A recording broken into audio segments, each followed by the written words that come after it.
close till I get up. Time is barely on our side.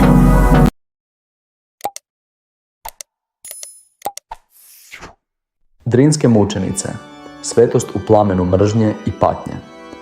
Drinske mučenice, blažene sestre iz družbe kćeri Božje ljubavi, predstavljaju jedan od najsvjetlijih primjera kršćanskog svjedočanstva u povijesti crkve na ovim prostorima. Njihova priča nije samo povijesni događaj, već i duhovna pouka o snazi vjere, ljubavi prema Bogu i odlučnosti da se ide za Kristom, čak i u najtežim trenucima.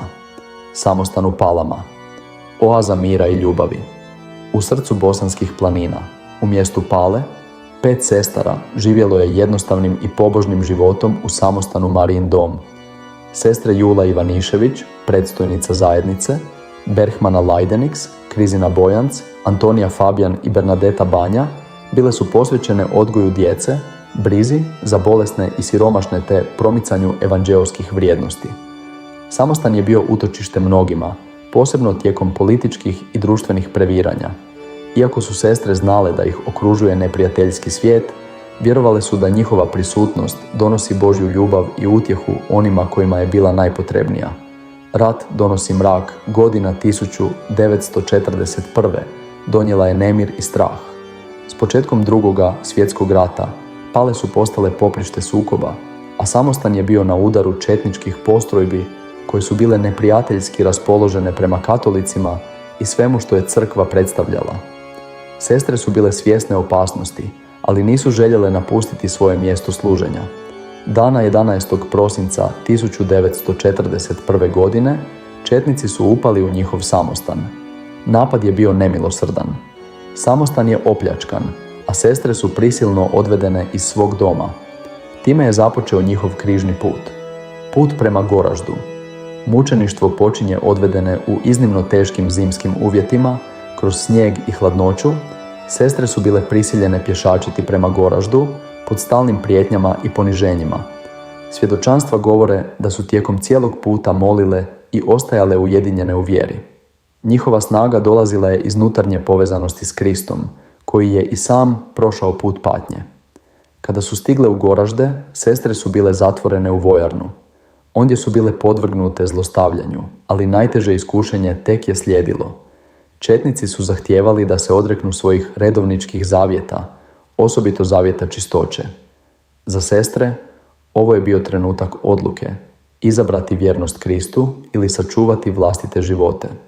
Posljednji trenuci. Pečat vjernosti dana 15. prosinca 1941. godine, nakon što su sestre odbile podvrgnuti se volji svojih mučitelja, četnici su ih brutalno napali. U pokušaju obrane svoje časti i zavjeta, skočile su kroz prozor vojarne u hladnu rijeku Drinu. Nisu umrle odmah, bile su ranjene i iscrpljene, a na kraju su bile ubijene. Njihova tijela bačena su u rijeku, čime je njihova žrtva postala dio vode koja životom hrani narod Bosne.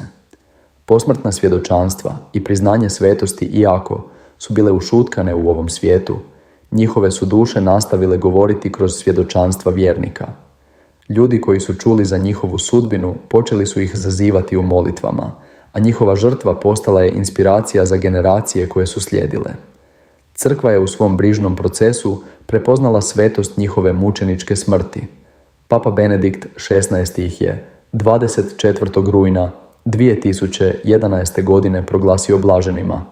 Na beatifikaciji, održanoj u Sarajevu, okupljeni vjernici slavili su njihovu vjernost Bogu i njihovu hrabrost pred nepravdom.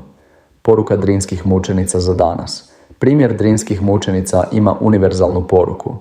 U svijetu koji često odbacuje vrijednosti žrtve, ljubavi i vjernosti, njihov život i smrt podsjećaju nas da pravu radost nalazimo u nasljedovanju Krista. Njihova odlučnost pokazuje da Božja milost može nadvladati čak i najteže ljudske patnje. Blagdan drinskih mučenica, koji se slavi 15. prosinca, poziva nas na molitvu, razmišljanje i zahvalnost za dar vjere.